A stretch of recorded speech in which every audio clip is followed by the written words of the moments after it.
there would be no reason to have terrorist acts. So how many times would a suicide bomber have to blow up people building houses and digging wells before the world rose up to empower something different with them? Mm-hmm. Before they realize that they're killing servers. They're killing people who are serving. But that's not their experience of the United States right now. No. I don't get that they would be killing us if they thought for 1 minute we were there to do something other than serve ourselves. But that's their experience of us. Yeah. But look at how we show individual relationships, though. We're showing up serving ourselves, and the other person ends up being a terrorist and blowing up the relationship. Look at Tiger Woods. Serves himself, and suicide bomber is relationships in ruins. Mm-hmm. And we're just picking up pieces of relationship. It's all over but the crying. Mm-hmm. And this is what, to me, Haiti has opened up a conversation for us.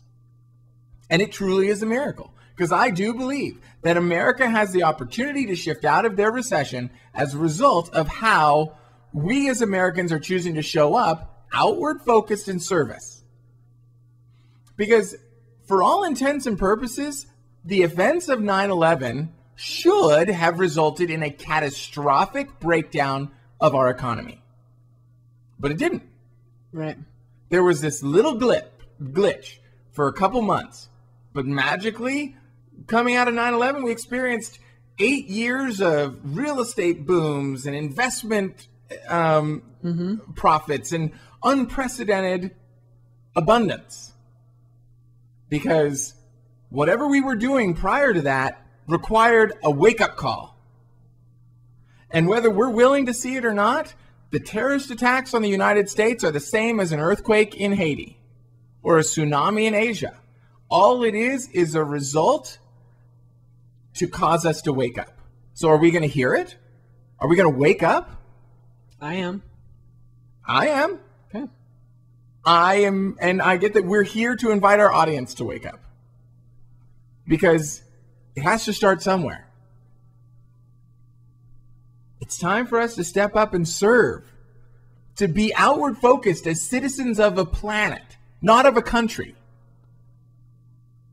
As members of a global community, not a local community. Because if I truly am aware that how I show up in my life here, where I'm at right now, affects the rest of the world. Because at some point, my relationship with you, and then your relationship with the next person, and that relationship on and on and on, will eventually reach around the world. So what ripple am I starting as I show up for you? And what are you carrying forward to the next person? And what energy is that person taking forward? Am I showing up so outward focused, so committed to your joy, that ripple goes around the world?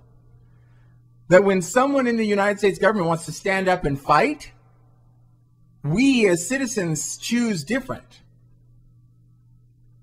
And say, I choose to serve. And you know what? That place over there in the world that you want to go fight, none of our business. Because I choose to go serve over there. And the results would truly be earth-shaking. So is it time? It's time. So if you were going to come up with a checklist for our audience on what they could do or look at in their lives to know or to remind themselves of this, what would you do? What would you tell them to see or acknowledge or look at every moment? To ask them what they're creating. So like, is this creating joy and peace, or is this creating breakdown? Mm-hmm. Okay. So could it be that simple? Yeah. Just the one thing? Yeah. Well, I guess then there's also once you figure out whether it serves or doesn't, then continue to do what serves. I get that. Because truly, if it's to be, it's up to me. If world peace is to happen, it's up to me and how I show up in my relationships. Are you okay over there?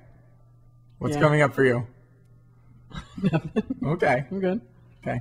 Because I know that for me, when I start to look at myself and my interaction with the world, it becomes almost overwhelming. Yeah. The comfort is that all it takes is for me to show up in this moment one-on-one with each person I interact with. That's true. it. It's true. I mean, the thought can be really daunting. That's what I was thinking just barely. It's just like, wow, where do I go from here? And it's so big. It feels so monumental. But in reality, what you're saying, it's just, you just take it a moment at a time. And in this moment, what am I creating? How am I changing the world with what I'm doing right now? Yeah. In this moment, we're doing the show. In the next moment, we may be at the gas station or at the grocery store. We may be at work. We may be playing with kids or with our family. And in that moment, what are we choosing? What ripple are we making? Because I would love to see the human experience change such that we never have another earthquake, that there is never another volcano. Because the assumption is that, oh, well, that's just nature and it has to let off steam, has to let off energy. Well, like you said, it's only letting off the energy we give it. Mm-hmm. So I choose to give it peace, joy, unconditional love. Because I'm in relationship with this earth as much as I'm in relationship with you. So that's the show. There is a miracle in Haiti if we choose to take it.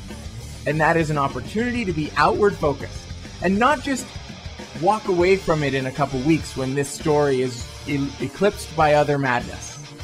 That we can continue to be outward focused and serve each other. And in that way, change the direction of the economy.